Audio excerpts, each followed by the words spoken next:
আল্লাহর কাছে করে, আল্লাহ তার দোয়াটা খালি হাতে ফিরিয়ে দেয় না। সুবহানাল্লাহ।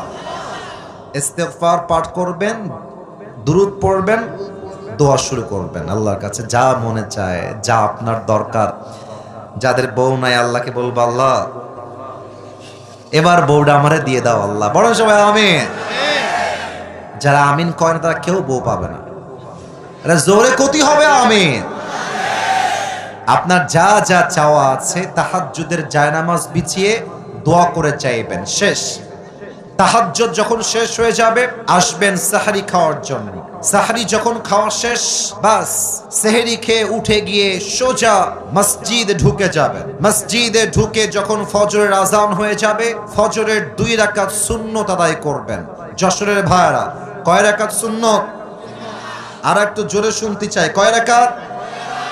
2 রাকাত সুন্নত। সুন্নত তো শেষ হয়ে গেল, কিন্তু সময় তো আছে এখনো 10 মিনিট 15 মিনিট। কি করবেন?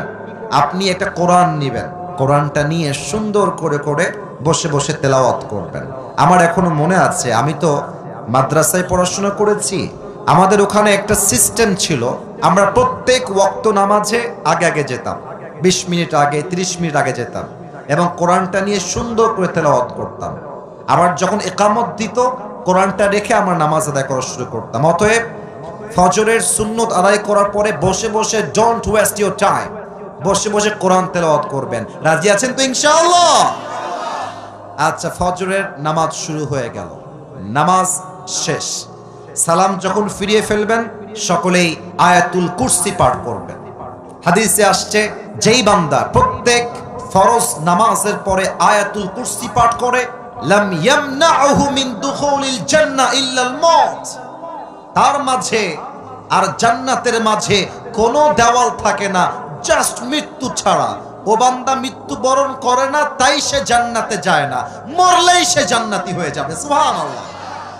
আয়াতুল কুরসি পাঠ করবেন। এবার আরেকটা আমল শিখাই দেই, আমার সঙ্গে সবাই পড়েন, আউযু বিল্লাহিস সামিউল আলিম।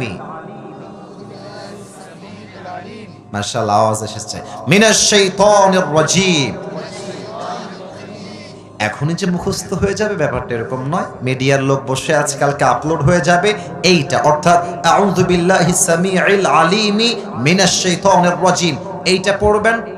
তারপরে সকলে সূরাতুল হাশরের শেষ আয়াতগুলো পড়বেন, হুয়াল্লাহুল্লাযী লা ইলাহা ইল্লাহু আলিমুল গায়বি ওয়াশ শাহাদা হুয়ার রহমানুর রহিম, শেষ পর্যন্ত পড়বেন। এই আমলটা যেই বান্দা করবে, একটা লাভ বলে দেই, তার পুরো দিনের সমস্ত বিপদকে আল্লাহ নিজেই দূর করে দিবে। সুবহানাল্লাহ পড়ে সবাই। সূরাতুল হাশরের শেষ 3 আয়াতের আমল শেষ। এবার আপনি বাসায় ফিরে আসবেন, বাসায় এসে বসে বসে কোরআন তেলাওয়াত করবেন। কোরআন তেলাওয়াত যখন শেষ হয়ে যাবে, যখন সূর্য উঠে যাবে, আলো হয়ে যাবে, আপনারা সবাই ইশরাকের নামাজ পড়বেন। এর লাভ কি? যে বান্দা ইশরাকের নামাজ পড়ে, আল্লাহ এই নামাজের বিনিময়ে তাকে একটা কবুল হজের সওয়াব তার আমলনামায় আল্লাহ লিখে দেয়। আচ্ছা, তারপরে যদি আপনার মনে হয় কিছুক্ষণ ঘুমালেন, আর যদি ঘুম না হয়, সোজা জোহরের ওয়াক্ত যখন শুরু হয়ে যাবে, যে যার কাজে ছুটে যাবেন। ব্যবসায়ী দোকানে যাবে, যে জব করে সে অফিসে যাবে, যে ইমাম সে তার কাজ করবে, যে যার কাজ শুরু হয়ে যাবে। যেমনটা আল্লাহ তাআলা বলেছেন, ফাইদা কুদিয়াতিস সালাত ফান্তাশিরু ফিল আরদ, when you have done your salah spread out to your workplace, নামাজ শেষ, কাজ শুরু হয়ে যাবে।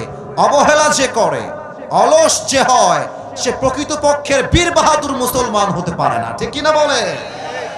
আচ্ছা, কাজ যখন শেষ হয়ে যাবে, জোহরের আজান দিয়ে দিয়েছে, আল্লাহু আকবার আল্লাহু আকবার, আজান যখন শুরু হয়ে যাবে, আপনার প্রথম আমল হবে আজানের উত্তর দেওয়া। অনেকে আজানের উত্তর দিতেও ভয় পায়, একদম সহজ, যা বলবে জাস্ট রিপিট করে দিবেন। যদি আপনি আজানের উত্তর দেন প্রত্যেক ওয়াক্তে, আল্লাহর হাবিব বলেছেন, আজানের উত্তর যেই বান্দা দেয়, আমি আল্লাহর হাবিব তাকে জান্নাতে যাওয়ার জন্য আল্লাহর কাছে সুপারিশ করব। সুবহানাল্লাহ পড়েন। আচ্ছা, এরপরে জোহরের পূর্বে সুন্নত কয় রাকাত বলেন তো সবাই? আপনারা ভয় পাচ্ছেন কিসের জন্য? ক্ষতি হবে কয় রাকাত?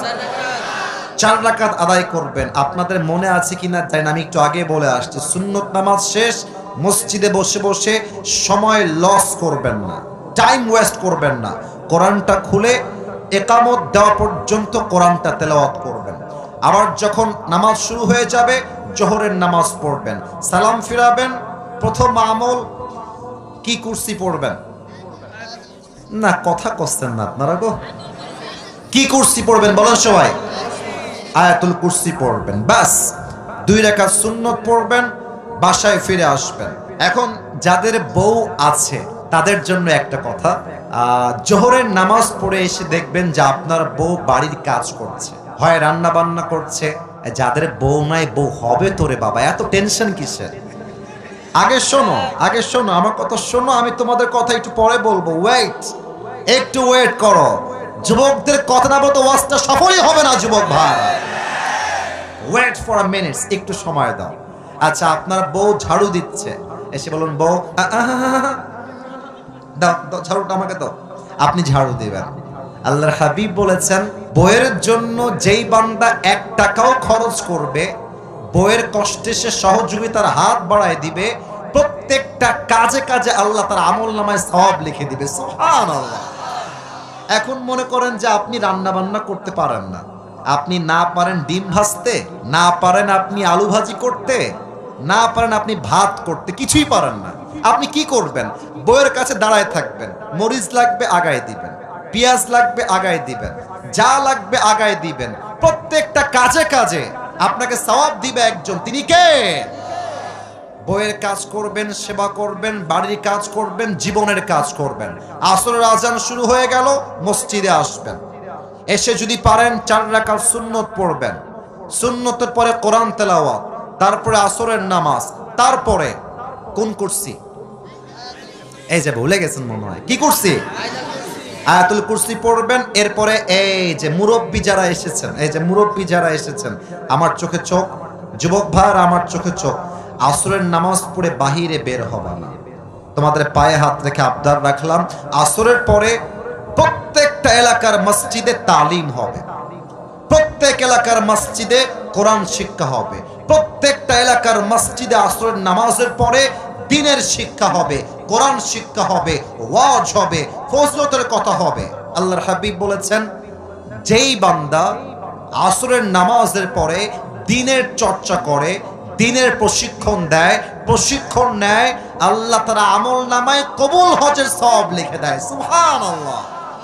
আচ্ছা, আমল শেষ, বাসায় আসবেন।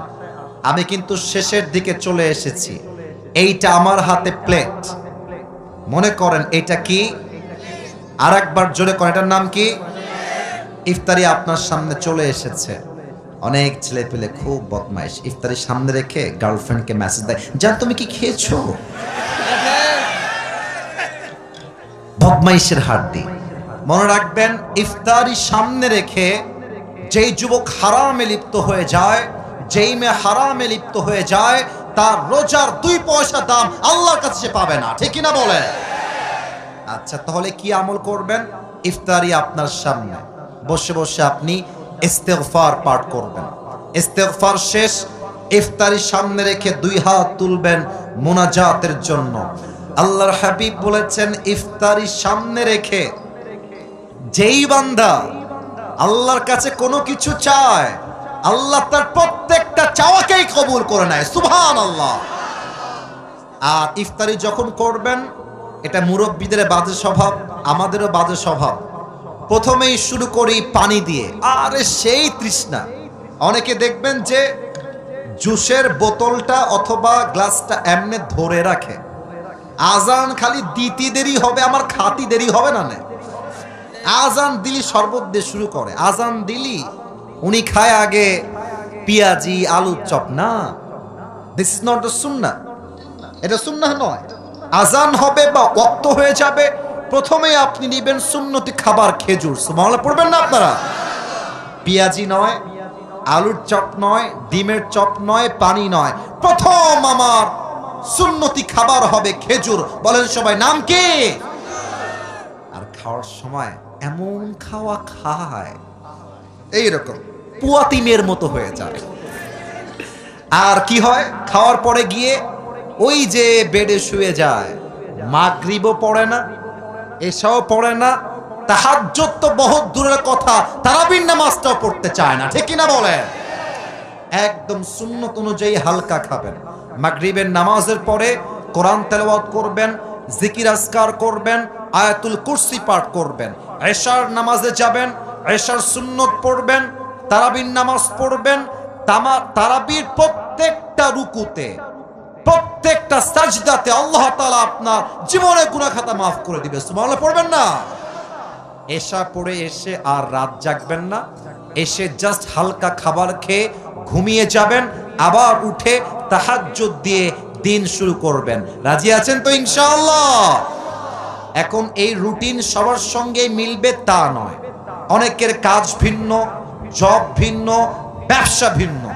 যার যেমন জীবন সে অনুযায়ী কাগজ নিবেন, লিখবেন কখন কি করবেন, কখন কোন আমল, কখন রোজা, কখন তেলাওয়াত, কখন তাহাজ্জুদ, কখন দান সদকা, সব লিখে রুটিন করে রমজান মাসের প্রত্যেকটা দিন আমরা আল্লাহর জন্য আমল করব। রাজি আছেন তো ইনশাআল্লাহ? আল্লাহ সবাইকে সেই তৌফিক দান করুক। পড়েন সবাই আমিন।